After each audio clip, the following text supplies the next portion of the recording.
interested in your choices in acting. I always thought that you made great choices in terms of what movies to do. Is there anything specific that you look for when you're going into a role?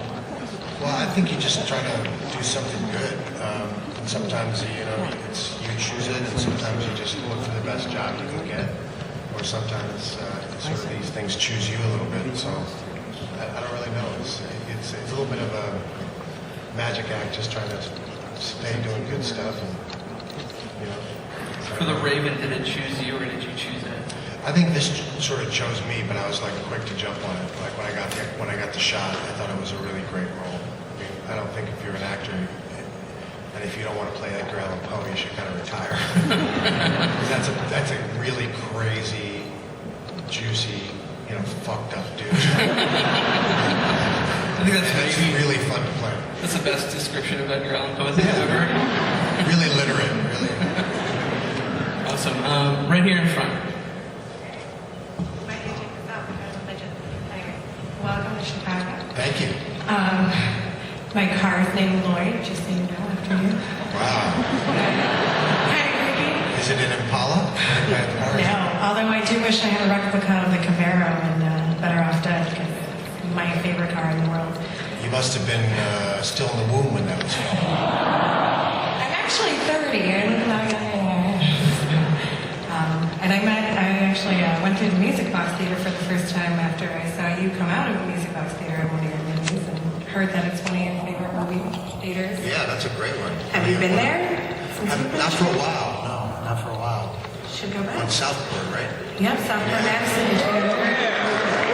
You need more revival houses in Chicago.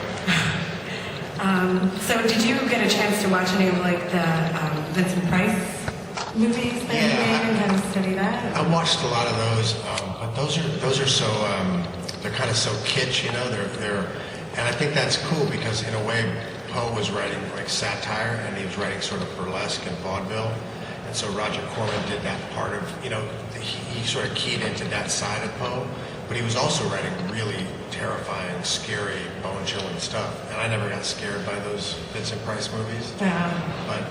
It's a cool take on Poe. It's like that's their dream of Poe, and this is our dream of Poe. And, Are you scared of your own movie? Or?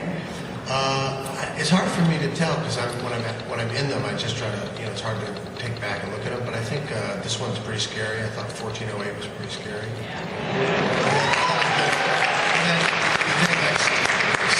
I would love to have a conversation with Stephen King about Edgar Allan Poe because I can only imagine how those two sort of genius minds would have, how Stephen King would have been infected by Poe and what he would have to say about Poe just as a writer and as a guy who does that gothic horror, Fall of the House of Usher could very well be The Shining, in so many ways. I mean, they're both geniuses, but I'm sure... Well, there's not many characters who could pull off Edgar Allan Poe, so I'm glad that they chose you. Well, thank you. I love you, and I won't take up any more of your time. Thank you. And she's wearing a fishbone shirt. Hi, I'm a big fan of yours. Thank you, sir. In your past couple movies, you did use your martial arts skills. You showed them off. And in 2012, your co-star, Chiwetel Ejiofor, in his past movies, he did his martial arts talent as well. When you were on the set during downtime in 2012, did you two ever spar? I kicked his ass. No,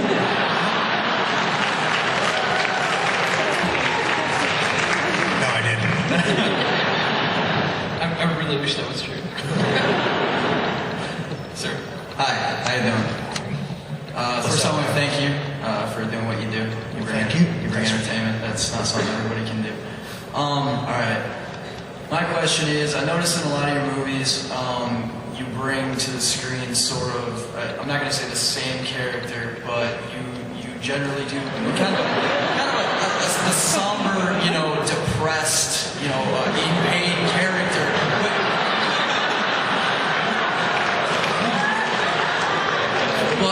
But you also bring comedy to it, which we all love and we can all relate to. And I'm just wondering what your process behind doing that is, or if that just comes naturally. Somebody asked Edgar Allan Poe, they said, "You're a liar," and he said, "It comes naturally." What can I say? I think it's characters who are, trying to find their way in the world, or characters who are, trying to put themselves against society or against the system are always interesting. And then ultimately, then you find out it's sort of man versus himself. So, I don't know. It must be something you're interested in. But I think if you did characters that were like, the Buddha, they'd be boring because they're totally enlightened and they don't have any flaws. So I usually like to do character. I think the drama is what makes people human, and that means that you have to show all their vulnerabilities and shadows and stuff. Or maybe that's just naturally who I am, just funny and fucked up.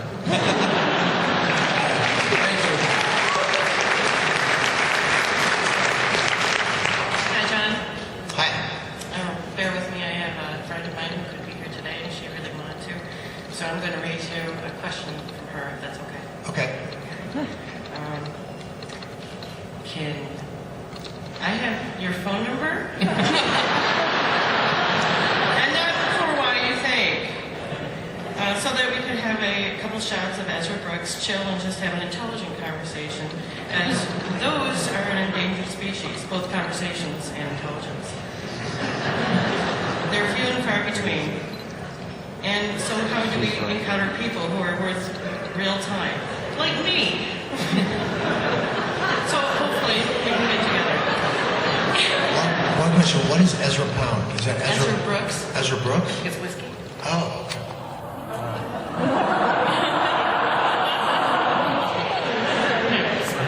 I'll tell her I hope to meet her one day.